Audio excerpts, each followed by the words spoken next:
Bulan ko shamarranii jechuudha. Sinjabna, sincicimoodha, sindaffaadha.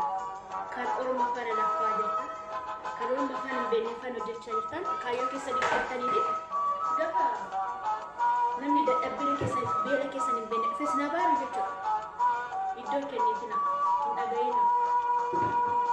Namni hundatti rakkina keessan hin madina. Kan rakkina nama hubaatu gooftaa duwwaadha. Bisa terakhir matu kan dia bisa rakkina sitti matu gubaa dha. Rakkina kenna mata ni matu. Bisa terakhir ketti matu yo online serge online dhabbatu mara kaddi sija garuu waan baay'ee baate deemu. Ana ma waan baay'ee deemu. Garuu kaan akka jedha YouTube irra dhaabbataa miti. YouTube baate waa'ee waan baay'ee deemu. YouTube kun akkatti maatii ka'ee okse video waraabee YouTube baamale. Direct dhaabbachaa online irra dhaabbatee kan YouTube waraabaa wala jechuudha. Ilaacha warra sammuu isaanii maayindii isaanii sirriin hojjanneffaana yaada keessanii reefina baay'ee isaanii argina nama miliyoona walitti himadheera rakkina kun garuu furmaata argina furmaata namaa kennu gooftaa Yesuus Kiristoos duwwaadha isaan kamiif yaada badhaasa.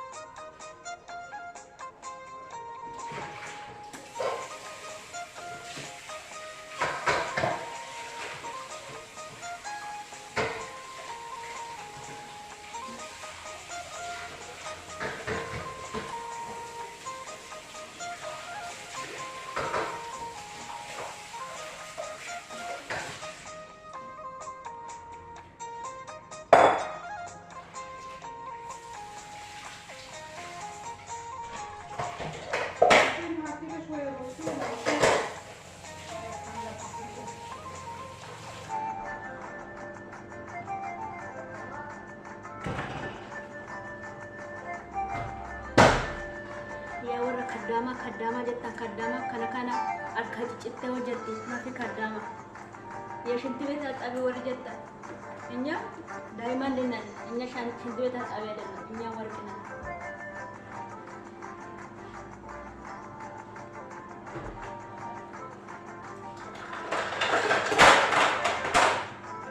ada sejuru warna inya kan dikawula.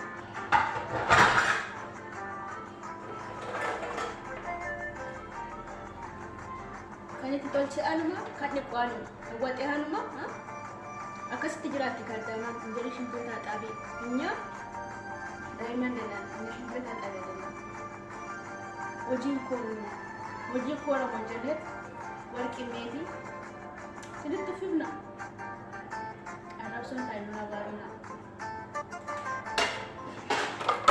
ana bichami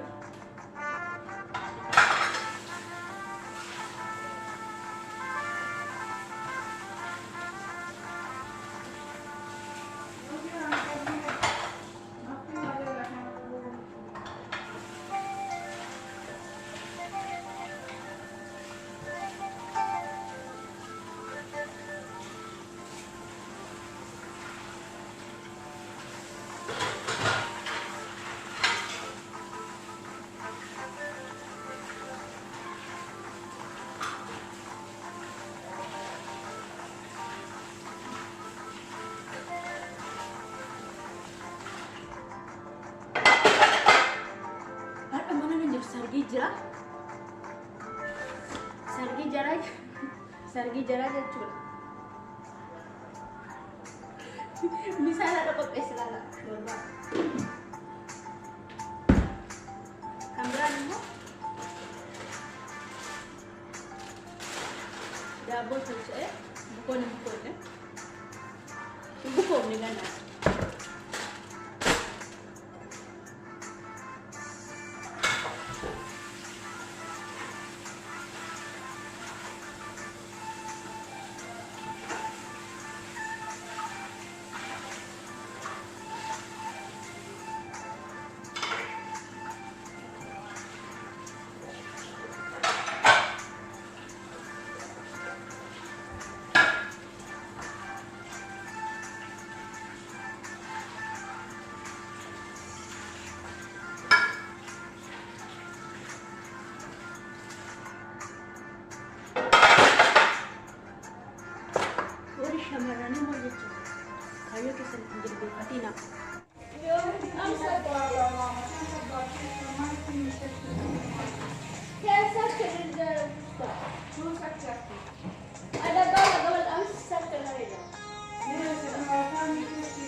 إذا قالت سفر كان مارتي أما مو كاميرا جرا جرا جتجو كاميرا موبايل بودي نيا منا كان ولا فكرة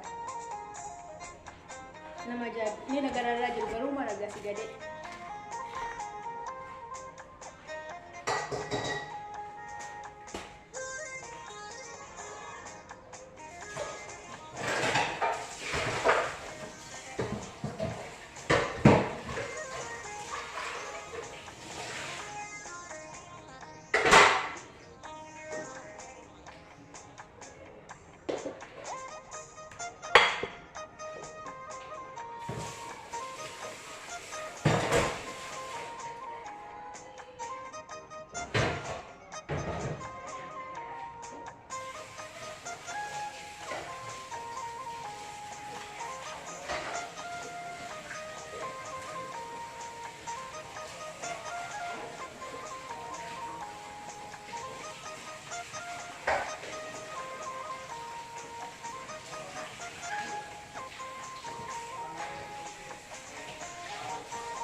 nama pria dani namni dadhabaa jedhani namni rafaan jedhani halkanii wal ba'u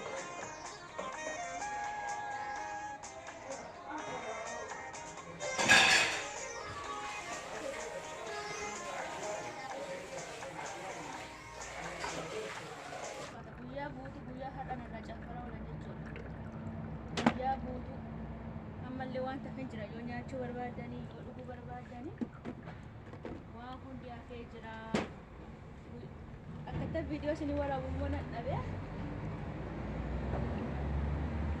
kennaa amma sa'aatiin halkan keessa sa'aatii lama jechuudha keessa halkan keessa sa'aatii lama hojjannaa maaliif beektu kaayyoodha jennee jechuudha wanti dhabame jiru guyyaa guutuu nyaata dhugaatiidhaan jechuudha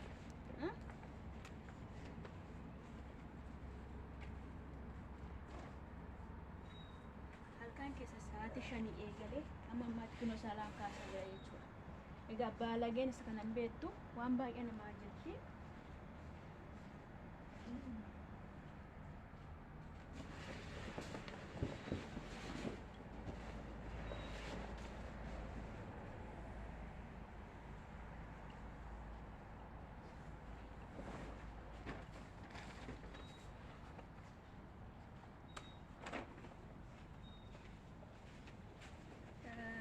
akkuma isiniin jedhe durallee adda citaa ture jechuudha viidiyoo kana isinii waraabu dhabe akkuma isiniin jedhe baalageetti rakkina keessaniin himatinaa keessayyuu irraa dhalitti jechuudha dhalaatti rakkina keessaniin himatinaa namni rakkina keessa isinii hubatu hin jiru deebisee rakkina isinitti odeessa malee jechuudha yoo ati amma akkasan keessan jiraate inni sila namni rakkina keessa jiru onlaayinii hin galumoo namni rakkina keessa jiru yuutuubii fayyadamu moo namni rakkina keessa jiru feesbuukii fayyadamu kina wanni gubbaa dhaabbattaa miti nan bo'aare sila dhaabbadhu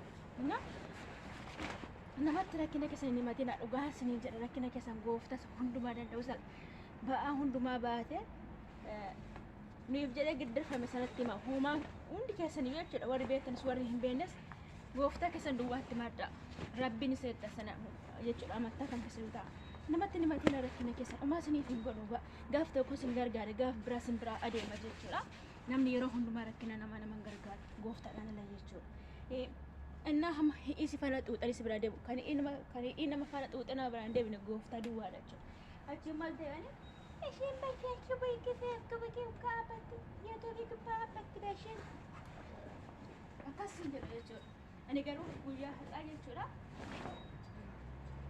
halkan keessa sa'aatii 5 nan halkan keessa sa'aatii 5 ta'e kana akkuma argitan sana jechuudha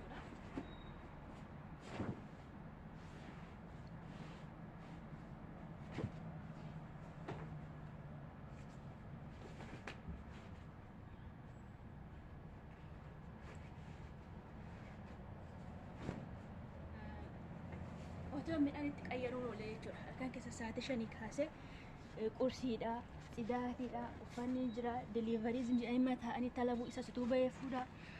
Baqqala baay'ee rakkisaa ture dhugaa. Kushiinaan iyyuu makiinaa nama barbaachisa kushiinaadha gara manaa deemuun jechuudha. Bakka kushiinaatti gara manaa deemu. Namni jaalatee rakkina hin himatu. Kan jirru immoo alagaa gidduudha. Maaliif jirra alagaa gidduu? Kaayyoodhaaf jirra. Namaaf jennee miti jechuudha. Holola namaa fi nama rakkina namaa hin beekne faana namni gaafa ofiishiitti iddoo tokko geessee rakkina ishee irraanfatte jechuudha. Namatti quba qabdi. Qinqinii baay'ee hargeelan warra qinqinii dhiqattee warra gadi bu'an harrabsitu jechuudha. Deebiteef immoo isaanuma qixxaatti jechuudha dhugaa. Rakkina keessan keessatti obsaa.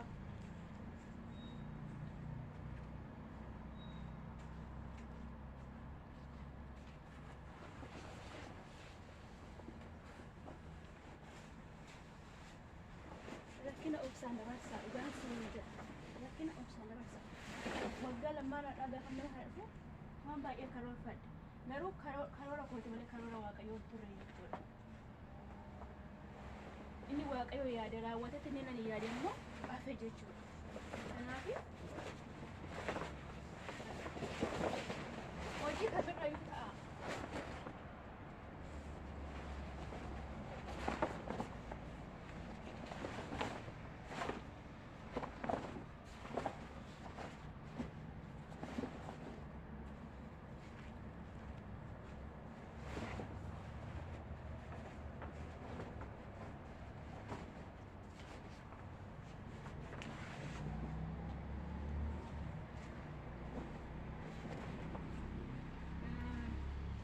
Jabina sin barbaachisa jechuudha. Holola nama gurra keessatti qabaa ooltoo ta'e, nama ilaalaa deemtoo ta'e keessa yoo radheen hin laalina warra radheen dhugaa. Dhiirumas nama miidhaadha sana wayya. Sanyiin isaanii kan akka isaanii gara laafes hin jiru jechuudha. Radheen baala gadha callaaqaa jechuudha. Kan akka radheeni nama awwaalu hin jiru dhugaa. Otu nama nafana nyaattu namatti bitamte, nama duubaa nama ciraatti, nama duubaa immoo namatti gorfamte jechuudha. Radheen faana walii galuurra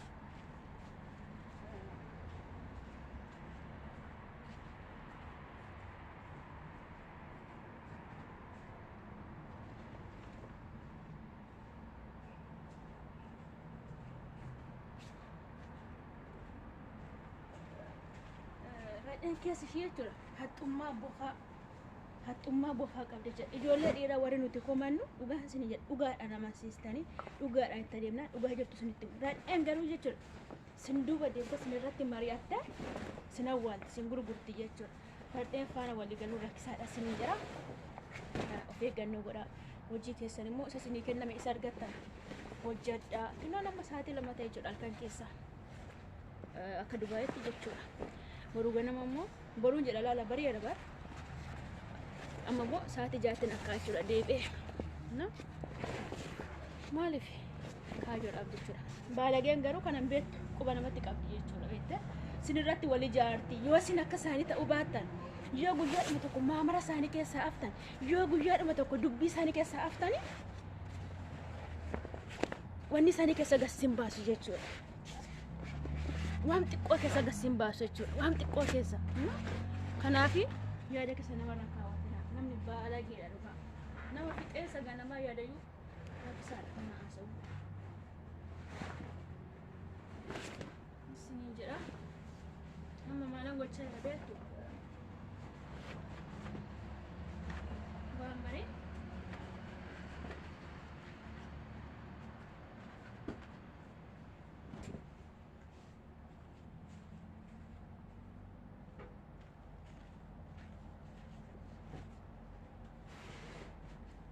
Waan barii isaan gadi guuranii deebiseetti uffisa jechuudha karraa wanni jennu iddoo kana bichaa gibbii muluutti gadi guuramee jira.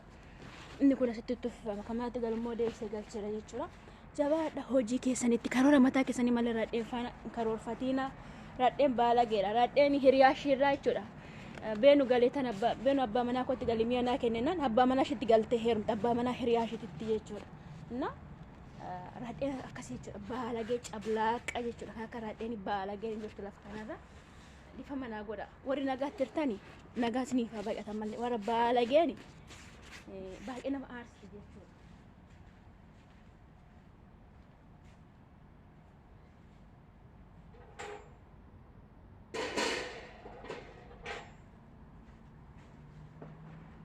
nama warra adii kan rakkina namaa beeku kan yoo shifaana gaafa ishiin daannastu shifaana daannasan malee nama siman akka ishiin taatu yoo ta'uu dhabaatanii baay'ee rakkisaadha.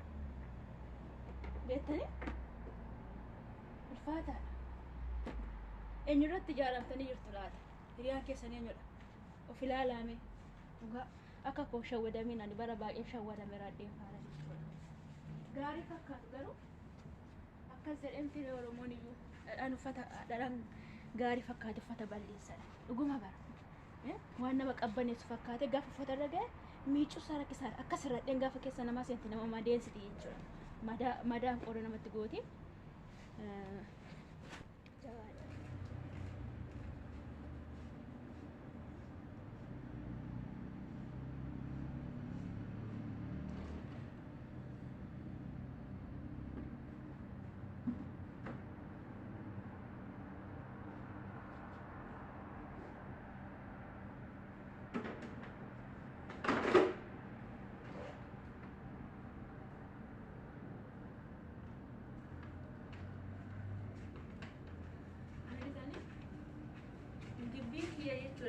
Asibeti noldo ibsan go dot ibsan muda sana dhabbata gaachudha gibbiin kun kushiinaala jedhu inni karaa dakaan immoo kana caala si gadi fagaata jedha manni immoo kanarra fagaata jechuudha.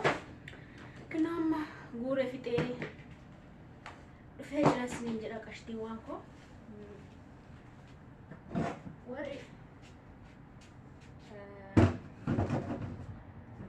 na aarsanii fan akka siniin jedhe kan na aarsa jira ibidda kanatti qabsiise jechuudha. Siniin jira siniinis yeroo tokko tokko sin aarsuu isaanii oolu danda'a akka maal gochuu dandeenyaale baalagee fi qelepheen afaan irratti immoo maal jedhani siniin jedha boru sanbata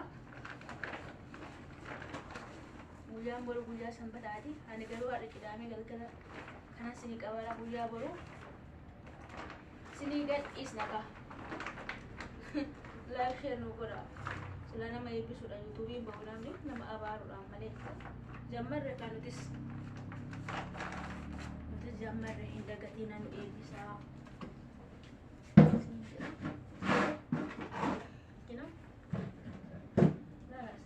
hojiin namarraa xumuramsa baalageen afaan shibbantu jechuudha.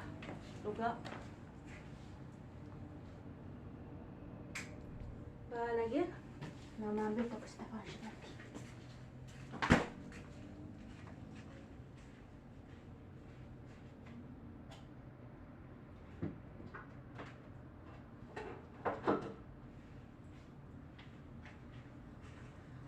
Haramni akkasitti namarraa caanfatti birriidha jettee jechuudha. Beri kooti na hojjetta si jetti waa dubbatte amma saate kana ta'u nu jedhe beri keenya nu hojjetta namaan jedhu sana biraan immoo yeroon isaan irraa qabu dhumaa jira godina gochuudhaaf jecha halkan inna ho'a ho'i nu gube jedhu inna qorri nu gube jedhu araba beeyu araba waan man godhu dhabe malee sila arabaan gara faashu Ninja Jawad ya kashtiwa ko enyuma gurra keessan hin ergisina kafra fakkaatu muluun halagaan halaguma ala hayyallaan hayyalluma maaltu hayyallaan urufaa jedhee halagaan halaguma maaltu halagaadha fira jedhee caaluun deessa dhuguma jedhe bar beekaa fagootti dubbata dhuguma jedhe bar beekaani sabru hegereedhaaf ta'uu dubbata jechuudha. Dhugaadha firritu jiru siniin jedha yaa kashtii waan nabaadha eenyuma irratti ijaaramina namarraa bu'aa abdii keessanis godhatina nama fixeensa ganamaa jechuudha. Namni yaadni ishii asumee nama miila ishii jalatti yaaduu faana naasa'ina jabaadha siniin jedha kashtii waan koo